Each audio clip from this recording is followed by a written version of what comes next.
नमस्कार, मी शाहिद खेरटकर सह्याद्री समाचार मध्ये आपल्या सर्वांचं स्वागत करतो। पाहूयात एक विशेष बातमी।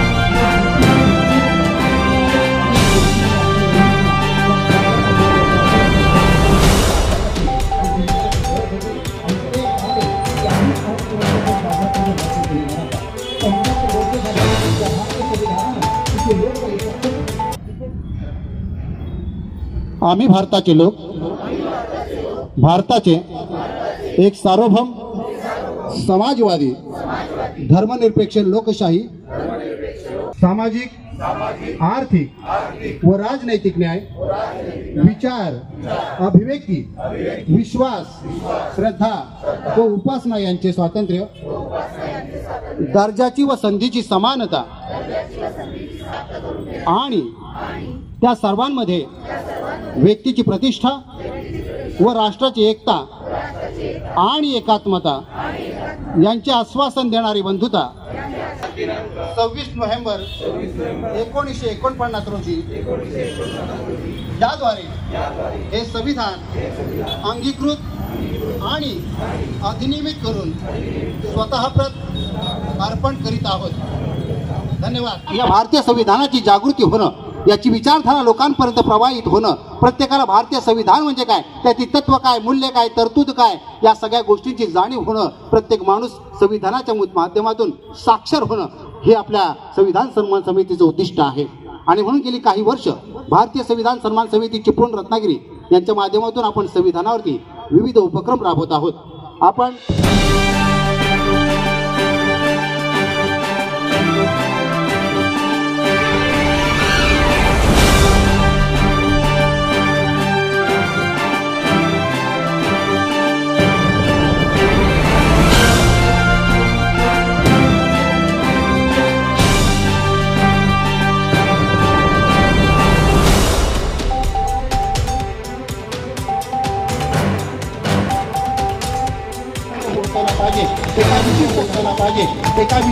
कार्यक्रमाचे मुख्य अतिथी आदरणीय मुख्याधिकारी भोसले साहेब,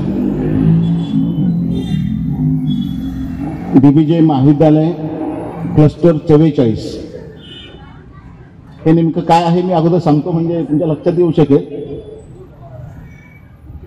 नवीन जी शैक्षणिक प्रणाली आलेली आहे, नवीन शैक्षणिक धोरण आलेलं आहे, त्या धोरणामध्ये विद्यापीठांना हे शासनानं आता अधिकार दिलेले आहेत की वेगवेगळ्या महाविद्यालयांचा एक गट आणि त्याचा क्रमांक विद्यापीठामध्ये आहे 44 म्हणून DBJ कॉलेज क्लस्टर 44 असं म्हटलं जातं। आणि या क्लस्टरच्या अंतर्गत गुहागर, खरेडेरे भोसले महाविद्यालय, पाटपनाळे कला वाणिज्य विज्ञान महाविद्यालय, डॉक्टर तातासाहेब नातू महाविद्यालय मागतामाने, arts commerce college Sawarde, computer science college Sawarde, hotel management college Sawarde, DBJ महाविद्यालय चिपळूण, आनंदराव पवार महाविद्यालय चिपळूण, गुरुकुल महाविद्यालय चिपळूण, सौ शैलजाताई शिंदे कला वाणिज्य आणि विज्ञान महाविद्यालय पेढांबे, अशा 11 महाविद्यालयांचा अंतर्भाव होतो। आणि जेव्हा संविधान समितीनं विचार केला की 26 नोव्हेंबरला आपली 100 किलोमीटरची रॅली झाली, आता पुढे काय मित्र, हे आपलं सर्वांचं कर्तव्य आहे की जेव्हा 26 जानेवारी 1950ला म्हणजेच आज 26 जानेवारी 1925 ला 2025 ला संविधान लागू झालं आणि आपण प्रजासत्ताक देश बनलो, याला 75 वर्ष पूर्ण झाली. आणि संपूर्ण 75 समोर मांडला तर लक्षात येऊ शकतं की विविध धर्म, जाती, पंथ एवढं असताना देखील, परंपरा या सगळ्या विविध असताना देखील एका धाग्यामध्ये या सगळ्यांना गुंफलेला आहे, बांधलेला आहे आणि तरीही देश प्रचंड प्रगती करतो. हे जे शक्य झालं ते फक्त आणि फक्त भारतीय संविधानामुळं. आणि मग हे भारतीय संविधान नेमकं काय आहे हे प्रत्येक नागरिकापर्यंत पोहोचलं पाहिजे. आपण जर या 75 वर्षाचा आढावा घेतला तर जाणवतं की गेल्या 5-7 वर्षामध्ये संविधान संविधान संविधान हे शब्द जसे आपल्या कानावरती आपटायला लागले, तसं लोकांमध्ये एक जागृती व्हायला लागली की संविधान नेमकं आहे काय. आणि मग संविधानाचं वाचन सुरू झालं. काही लोकांनी संविधानाचं पुस्तकच पाहिलेलं नव्हतं, पण त्यांनी पुस्तक उघडायला सुरुवात केली. काही लोकांनी वाचन केलं, त्याच्या पुढे जाऊन काहींनी चिंतन केलं, मनन केलं आणि संविधानातली तत्व ही आपल्यामध्ये उतरवत असताना समाजातल्या नागरिकांमध्ये ती उतरली पाहिजेत, यासाठी खास प्रयत्न चालू केले. आणि संविधान समितीचा जो जन्म झाला तो यासाठी झालेला आहे की संविधानातली जी तत्व आहेत ती शुद्ध स्वरूपामध्ये भारतीय नागरिकांमध्ये कसे इन्कल्केट होतील यासाठी कृतीशील प्रयत्न करणं, कृतीशीलता असली पाहिजे. आणि म्हणून मगाशी शाहिदभाईंनी सांगितलं की गेल्या 4 वर्षामध्ये नेमकेपणानं संविधान समितीनं काय केलं, नगरपालिकेनं आपल्याला कशा पद्धतीनं साथ दिली आणि आजच्या परिस्थितीमध्ये आमच्या ह्या क्लस्टर 44 मधल्या 11 महाविद्यालयांनी आणि त्यांच्या प्राचार्यांनी अत्यंत चांगला प्रतिसाद आणि विद्यार्थ्यांनी दिलेला आहे. आमचं टार्गेट होतं की रॅलीच्या माध्यमातून आपण नागरिकांपर्यंत पोहोचलो. परवाच्या जी 26 नोव्हेंबरला आपण रॅली काढली, रत्नागिरी ते चिपळूण 100 किलोमीटर मधल्या सगळ्या कॉलेजेसमध्ये आणि हायस्कूल्समध्ये आपण गेलो आणि 60,000 विद्यार्थ्यांना आपण संविधान समजून सांगितलं. आणि मग लक्षात आलं की संविधान समजून सांगत असताना ही जी तरुण पिढी आहे या तरुणांमधले संविधान शिक्षक बनावेत, संविधानाचे शिक्षक बनावेत, ज्यांनी संविधान वाचावं, समजून घ्यावं आणि भविष्यामध्ये संविधान इतरांना समजून सांगावं. हे कुठं शक्य आहे? हे महाविद्यालयीन विद्यार्थिनींमध्ये शक्य आहे. आणि म्हणून आम्ही टार्गेट ग्रुप असं ठेवला की आपण या विद्यार्थ्यांना कशा पद्धतीनं पोहोचवता येऊ शकेल त्यासाठी स्पर्धांचं आयोजन केलं पाहिजे. आम्ही सगळ्याच्या 11 महाविद्यालयाच्या प्राचार्यांबरोबर जाऊन भेटी घेतल्या, त्यांच्यावर मिटिंग्स केल्या आणि हा जो माणूस आहे तो माणूस आम्ही त्यांना समजून सांगितला. आणि आम्ही 2 फेऱ्या ठेवल्या, स्पर्धेच्या 2 फेऱ्या ठेवल्या. त्या 2 फेऱ्या यासाठी होत्या की कॉलेज लेवलला तुम्ही स्पर्धा घ्या. त्याच्यामध्ये 3 प्रकारच्या स्पर्धा होत्या, निबंध, वक्तृत्व आणि पॉवर पॉईंट प्रेझेंटेशन. अशा हा PPT प्रेझेंटेशन, अशा 3 स्पर्धा होत्या. आणि 3 स्पर्धांचे आपण 9 विषय दिलेले होते. आणि असा आमचा एक माणूस होता की विद्यार्थी जास्तीत जास्त सहभागी व्हावेत या स्पर्धेमध्ये.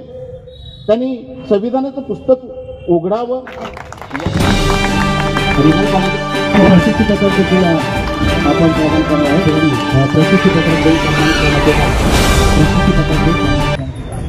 आणि आपण सर्व शिवजन श्रोते, संविधान सन्मान समितीच्या वतीनं हा जो म्हणजे सोहळा आहे संविधानाच्या सन्मानाचा, त्याचं खरं तर कौतुक करण्यासारखी गोष्ट आहे. आणि अतिशय उत्तम काम या संविधान सन्मान समितीच्या माध्यमातून चालू आहे. मला त्याचा हेवा वाटला हे सगळं आज चित्र बघितल्यानंतर. आणि खरंच सर्वसमावेशक भारताचं चित्र आपण या छोट्या छोट्या खेडेगावातनं, छोट्या छोट्या तालुक्यांमधनं करतात, जिल्ह्यांमधनं करतात. अतिशय म्हणजे स्पृहणीय असं काम संविधान सन्मान समितीच्या माध्यमातून चालतं. हा भारत एक सार्वभौम समाजवादी धर्मनिरपेक्ष लोकशाही गणराज्य घडवण्याचा संकल्प संविधानाच्या उद्देशिकेमध्ये आहे. बरंचसं बोलून गेलेले आहेत, सगळेजण आहेत, त्यामुळे पुन्हा पुन्हा तेच बोलण्यामध्ये काही हे आहे असं मला वाटत नाही. पण मला एक म्हणजे सांगावं असं वाटेल की संविधान जे आहे ना ते आपल्या जगण्याचं साधन बनलं पाहिजे. तर संविधान टिकणं हे ही जी काही प्रक्रिया आहे ती होईल. आणि ते घडवण्यासाठी अशा पद्धतीच्या समित्या या सगळ्या जिल्ह्यांमधनं सगळ्या भारतभर उभ्या राहिल्या पाहिजेत. तर ते स्वातंत्र्य, समता, बंधुता, न्याय या तत्वावरती आधारलेलं जे राष्ट्र आहे ते राष्ट्र खऱ्या अर्थानं उभं राहू शकेल. आणि बाबासाहेबांच्या स्वप्नातला भारत जो आहे तो आपण सगळेजण घडवू शकू असा मला विश्वास वाटतो. आपण मला संधी दिली त्याबद्दल धन्यवाद. आणि तुम्ही सगळ्यांनी ऐकून घेतलं त्याबद्दलही धन्यवाद. आता जे आले नाहीत त्यांना एवढं खर्चवलंय, तर जे बोलणार नाहीत त्यांना किती खर्चवतील हे लक्षात घेऊन मी इथे बोलायला उभा आहे. सन्माननीय व्यासपीठावर उपस्थित Mahajan sir, Pawar sir, Muskute sir, Raje sir आणि या संविधान सन्मान समितीचे ज्याला आपण शिलेदार म्हणूयात शहीद भाई, आपण पाहतोय की 26 नोव्हेंबरपासून तुम्ही संविधान सन्मानाची रॅली काढत आहात. फक्त रॅलीच काढली नाही तर ते संविधानाची जी तत्व आहेत ती नव्या पिढीमध्ये कितपत रुजलेली आहेत, किती खोल त्यांच्यामध्ये ती गेलेली आहेत याची पाहणी करण्यासाठी आपण त्यांच्यामध्ये कॉम्पिटिशन घेतली. आणि घेतलेल्या कॉम्पिटिशनचा आज आपण या ठिकाणी जे त्या कॉम्पिटिशनमध्ये यशस्वी झाले त्यांचा सन्मान देखील करत आहोत. आपल्याला माहिती आहे की आपलं ही जी सृष्टी आहे ही आपण म्हणतो की आपल्या पंचमहाभूतापासून बनलेली आहे. भूमी, आप, तेज, वायू आणि आकाश. त्याच पद्धतीने एखादा देश आहे तर त्या देशाला देश होण्यासाठी 5 गोष्टींची आवश्यकता असते. पहिली गोष्ट, देशासाठी भूमी लागते, जमीन लागते आणि एका विशिष्ट सीमेने ती बंधित असली पाहिजे. एखाद्याला देश कधी म्हटलं जातं, जुन्या कालावधीमध्ये जेव्हा राज्यांचं राज्य होतं तेव्हा स्टेट ज्याला म्हटलं जायचं तेव्हा स्टेटला काही स्टेट किंवा आजचा देश असेल तर या देशासाठी 5 गोष्टी महत्त्वाच्या असतात. पहिली गोष्ट, त्याला भूमी पाहिजे, ती एका विशिष्ट सीमेने बंधित पाहिजे. आपल्या देशाचा नकाशा आपण पाहिला की आपल्या लक्षात येईल. सेकंड गोष्ट महत्त्वाची की ती लोक पाहिजे, त्या देशासाठी जनता पाहिजे, लोक तर पाहिजेत. मेरे मन का राजा हो असं नाही चालत ना, मनाचा असतोच आपण आपल्या, पण त्याच्यासाठी जनता पाहिजे, लोक पाहिजे. तिसरी महत्त्वाची गोष्ट आहे की त्याला काही नॅशनल इंडिकेटर्स असतात, जसं की आपण म्हणतो नॅशनल सॉन्ग, नॅशनल फ्लॅग आणि बाकीचे जे सगळे आपले अशोक चक्र आणि आपल्या देशाच्या बाबतीत आपण विचार केला तर नॅशनल इंडिकेटर्स पाहिजे असतात. चौथी गोष्ट महत्त्वाची पाहिजे असते की ते प्रशासन चालवण्यासाठी काही लोक पाहिजे असतात. मग त्याला कोणी किंग म्हणेल, कोणी प्राईम मिनिस्टर म्हणेल, कोणी CM म्हणेल.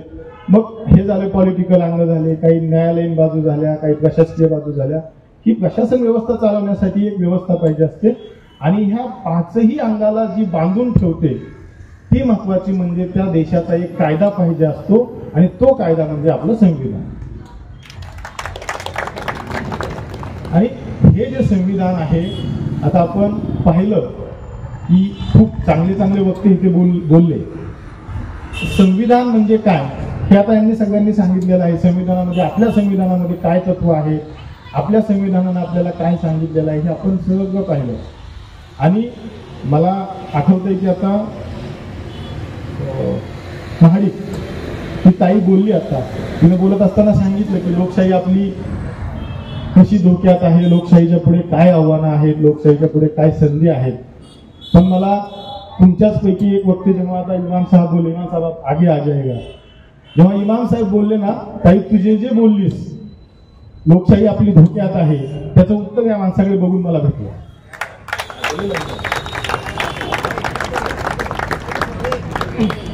नाही ना, ज्या देशामध्ये असे धर्मगुरू असतील, असे पुजारी असतील, असे इमाम असतील ना, तेव्हा लोकशाहीच नाही तर आपला देश अजून जब तक सूरज चांद असेल तोपर्यंत आपला देश जिवंत असेल, देशाचं नाव मोठं असेल आणि देशापुढे कितीही आव्हानं येऊ द्या ते देश होऊन नक्की पेलेल. जेव्हा आपण आता तुमचं भाषण ऐकलं होतं, जेव्हा यांचं भाषण आपण ऐकत होतो आणि आपण ज्या महामानवाच्या छत्रछायेखाली ऐकतोय त्यांनी सांगितलेले शब्द आज यांनी सांगितले. बाबासाहेबांनी आपल्याला तेच सांगितलं होतं, शिका संघटित व्हा, संघर्ष करा. ते आज फक्त त्यांनी सांगितलं नाही तर त्यांच्या पत्नीला, त्यांच्या स्वतःच्या मिसेसला ते शिकवण्यासाठी धडपड करतायत. आणि हेच आपण केलं पाहिजे. आपल्याला सगळ्यांना माहिती आहे की आपल्याला प्रत्येकाला एक भूमिका आहे. मी आज प्रशासकीय अधिकारी आहे, येथे शिक्षक आहेत, मुख्याध्यापक आहेत, काही विद्यार्थी आहेत. मी असं सांगेल की आपल्याला फक्त आपल्याला जी भूमिका दिली आहे, ज्या भूमिका आपल्याला आलेल्या आहेत, भूमिका कदाचित चेंज होऊ शकतात. काही इथं माझ्या ताई असतील, त्यांना फक्त हाऊसवाईफ म्हणून भूमिका त्यांना लाभलेली असेल, त्या भूमिकाही चेंज होऊ शकतात. आपल्याला जी भूमिका या समाजामध्ये मिळाली ती भूमिका फक्त आपण चांगल्या पद्धतीने केली पाहिजे.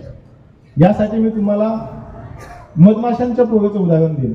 आपल्याला असं वाटतं की मधमाशा हे सगळे अशा सेमच असतात, तसं नाहीये. मधमाशाचं प्रत्येकीचं काम वाटून दिलेलं असतं. मधमाशांमध्ये काही मधमाशा या आपलं नेक्स्ट ठिकाण कुठलं असलं पाहिजे हे ठिकाण शोधत असतात, काही फक्त मध जमा करत असतात, काही मधांचं पोळ बांधत असतात, काही पिलांना जन्म देत असतात आणि काही त्याचं संरक्षण करत असतात. त्या पद्धतीने आपल्याला देखील भूमिका ज्या लाभलेल्या आहेत, कोणाला शिक्षणाची भूमिका मिळाली असेल, कोणाला समाजकारणाची मिळाली असेल, राजकारण असेल, प्रशासकीय असेल, आपल्या भूमिका आपण योग्य पद्धतीने पार पाडल्या पाहिजेत. योग्य आणि संविधानाच्या घालून दिलेल्या अटींमध्ये, या अटींमध्ये आपण आपल्या भूमिका पार पाडल्या की आपण जमा केलेला मध तो कोण खातोय किंवा कोण लुटतोय याचा विचार आपण करायचा नाही. आपली भूमिका आपण चांगल्या पद्धतीने पार पाडली पाहिजे आणि हेच संविधानाला अपेक्षित आहे. मला आनंद वाटला, शहीदबाईंनी सांगितलं की या ज्या आपण 99 आपल्याला मुलं स्क्रीनिंग होऊन इकडे आली त्याच्यामध्ये बहुतांश मुली होत्या. आणि महाजन सरांनी आता एकच महत्वाचा संदेश आपल्याला दिला की संविधान हे आपल्या वागण्यात आणि आपल्या आचरणात आलं पाहिजे. मी पुढे जमलेल्या माझ्या सगळ्या बंधूंना आणि भगिनींना विशेषतः सांगू इच्छितो की संविधान आपल्या वागण्यात, आपल्या दैनंदिन जीवनात आलंच पाहिजे. पण संविधान हे तुम्ही तुमच्या मुलांना घडवत असताना त्यांच्या संस्कारात आलं पाहिजे, हे लक्षात ठेवा. हे ज्या दिवशी होईल, आजच्या कालावधीत काय झालंय सर, आपल्याला सगळे आपण जुने आहात आमच्यापेक्षा, आमच्या पुढची एक पिढी आपण आहात. तर जे आजी आजोबा किंवा महिला वर्ग आपल्या मुलांवरती संस्कार करायचे ना, ते आता कमी झाले. आज मुलांकडेही मोबाईल आहे, पप्पाकडेही मोबाईल आहे, आईकडेही मोबाईल आहे. त्याच्यानं संस्कारासाठी जो टाइम आहे ना तो भेटत नाहीये. आणि आपल्याला ज्या दिवशी, आणि मोबाईलमध्ये आपण काय बघतो आपल्याला सगळ्यांना माहिती आहे, म्हणजे सगळेच धोक्यात आहेत. ये खतरे में है, वो खतरे, सगळेच आपण धोक्यात आहोत, पण जगतो मात्र मस्त. अशी कंडिशन आहे की आपल्याला फक्त भासवलं जातं की आपण कोणीतरी आहोत आणि आपण धोक्यात आहोत, असं काही नाहीये. आपण फक्त एकच गोष्ट लक्षात ठेवायची की जी भूमिका आपल्याला दिलेली आहे ती भूमिका योग्य पद्धतीने आणि ती न्यायाची असली पाहिजे, समानतेची असली पाहिजे, जे संविधानाला अपेक्षित आहे. संविधानातली सगळी 395 कलम पाठ करत बसून त्याला गट्ट्या मारण्यामध्ये काही अपेक्षित नाहीये, ते कुणालाही अपेक्षित नाहीये.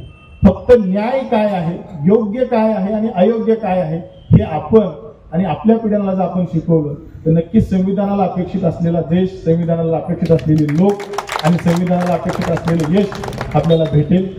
एवढं मी आपल्याला निश्चितपणे सांगतो. मला बोलण्याची संधी दिली का धमकी दिली माहित नाही. आणि एवढं बोलतो, या स्पर्धेमध्ये जे विजयी झाले त्यांना खूप खूप शुभेच्छा देतो. आपण या संविधानाचा जो एक विचार आहात तो आता घेऊन मला वाटतं 3 वर्ष झाले, चौथं चालू आहे. आणि हे असेच पुढे कंटिन्यू आपण घेऊन जाल. त्यासाठी लागलेली मदत, जी काही मदत लागेल, जे आम्हाला शक्य असेल ते आमच्याकडून देखील होईल एवढं आपल्याला आश्वासन देतो.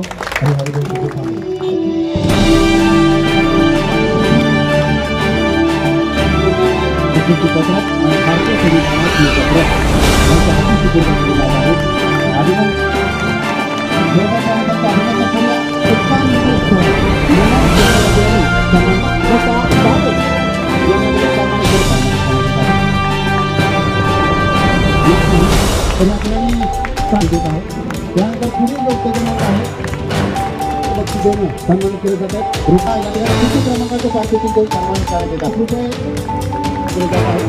रोख रुपये 3075.